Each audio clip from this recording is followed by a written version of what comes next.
Let me ask you something. You've probably argued about FIFA rankings before. Maybe you thought your country got robbed. Maybe you couldn't believe some random nation ranked above a team that just beat them.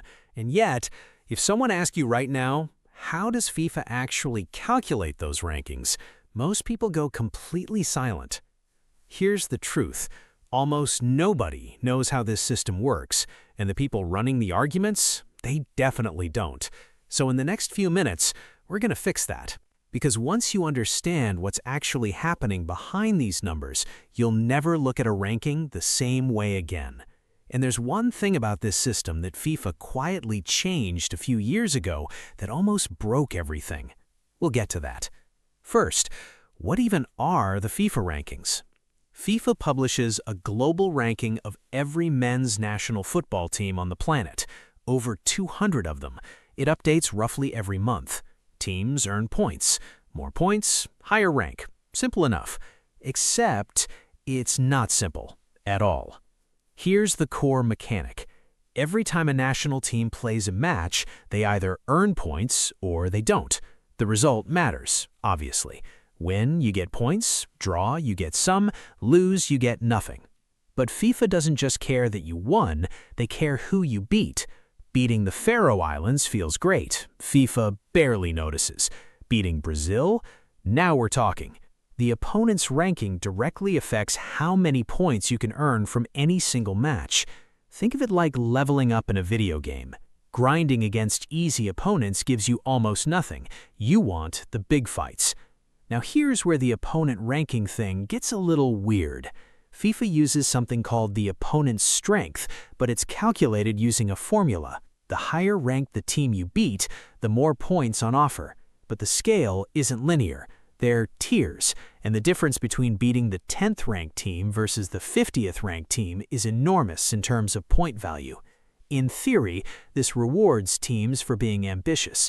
In practice, it means smaller nations can spend years playing matches against other small nations and barely move at all. They're essentially treading water. But wait, what kind of matches actually count? This is the part most people completely miss. Not every game counts equally. FIFA splits matches into categories based on competition type. A friendly match, like a random Tuesday kickoff, earns the least points. A continental qualifier earns more. A continental championship earns more than that, and the World Cup itself, that's the maximum multiplier. So two teams can play the exact same result, say a 2-0 win, and earn completely different point totals depending on what competition it's in. Your team won a friendly? Cool. Here's roughly 40% of what you would have earned in a competitive match. Thanks for participating.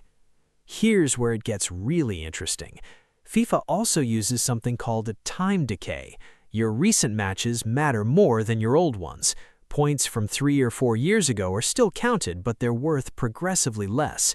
The formula looks back across a rolling window of matches and weights newer results higher. This is why strong teams can suddenly drop. If a big nation had incredible results 3 years ago, but has been inconsistent lately, those old points are quietly fading. The rankings are slowly forgetting their golden era. And for smaller teams, this works in their favor. One hot tournament run can genuinely catapult them up the table. Not forever, but enough to matter. So why does any of this matter beyond bragging rights? The World Cup. That's why. FIFA uses these rankings to determine seeding when the World Cup draw happens.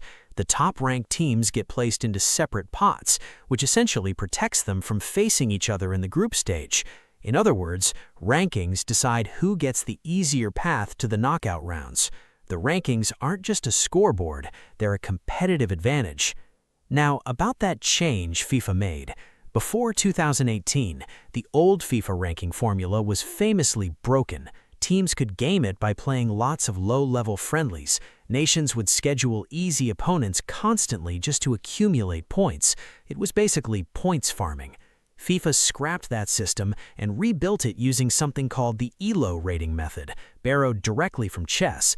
The new system is far more logical. It accounts for expected outcomes. If a top 10 team beats a bottom 50 team, that's expected. You get minimal points. But if that same bottom 50 team pulls off the upset, The system rewards that massively because the probability of it happening was so low. It finally made the rankings mean something. Not perfect, but dramatically better. So here we are. You started this video probably just knowing that rankings exist and arguments happen around them. Now you know the truth. Every match has a point value based on who you're playing and what competition it's in. Recent results matter more than old ones. The system rewards upsets and punishes grinding against weak teams, and those rankings directly shape the World Cup draw, which means they shape who lifts the trophy. The FIFA rankings aren't just a scoreboard, they're a game within the game. So, next time someone says their team got robbed in the rankings, ask them who they've actually been beating lately. That tends to end the conversation pretty fast. If you want more videos that break down the systems behind football that nobody explains properly, you know what to do. Subscribe. We do this every week.